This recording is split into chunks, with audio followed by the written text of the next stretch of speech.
So from a guy that USC loses to someone that they've added, and that is Prince Strachan, wide receiver from Boise State.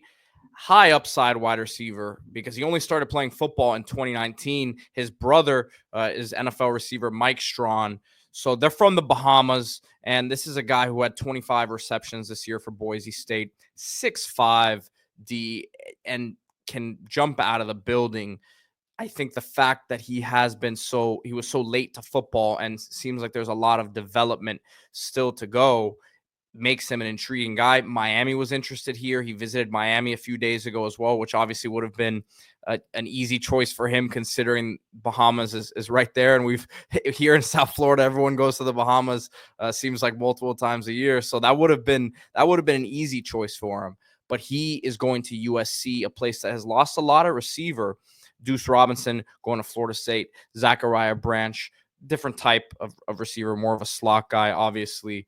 But Strachan is someone who potentially over there with Lincoln Riley and that offense, Jaden Maiava, could really see his ceiling rise. Yeah, I think a very seamless fit as far as a Deuce Robinson replacement, similar body type, similar kind of upside, similar production last year, really. When you compare Boise State, what he did there to what Deuce did at USC. And again, I think there's still some upside.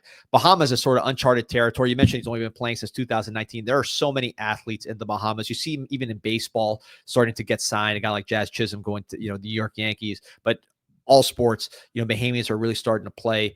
It's amazing. A lot of people don't DeAndre Ayton. And a lot of people don't realize that a lot of the players that come out of South Florida are actually of Bahamian descent. So if you ask me who's the best college football player in the country for 2025, I would say Jeremiah Smith.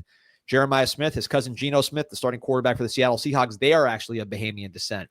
So there's a lot of players of Bahamian descent that maybe weren't born in the island, but certainly keep close ties to the island. When we go out to football games down here in South Florida, they're serving conch out of the food trucks, right? That just shows you the link between Bahamian culture and South Florida football culture. Of course, strained originally from Fort Pierce, which is a little north of here in South Florida, but southern-ish Florida, making the trek all the way to the West Coast. And I think the upside, you mentioned his brother with the Commanders.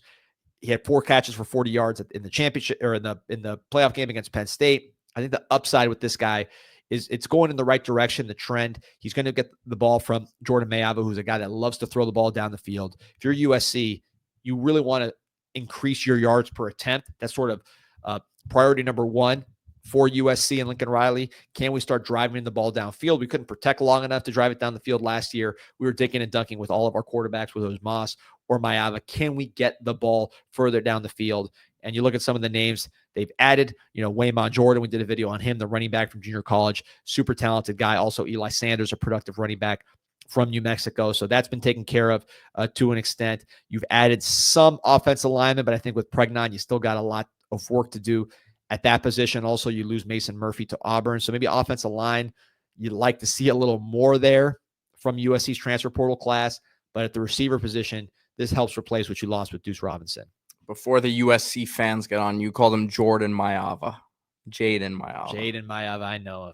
I'm getting old. If you're new to the show, this happens about 4 times a show. Which reminds me, remember to like this video and subscribe to the channel. We have almost 50 on live with us. Appreciate all of you. We got over 1,000 subs yesterday, which thanks to you guys have been helping us grow tremendously here. So we've been going live every day, man. It's been great connecting with you guys, and we do the Canes Insight show, but it's cool to connect to other fan bases across the country as well.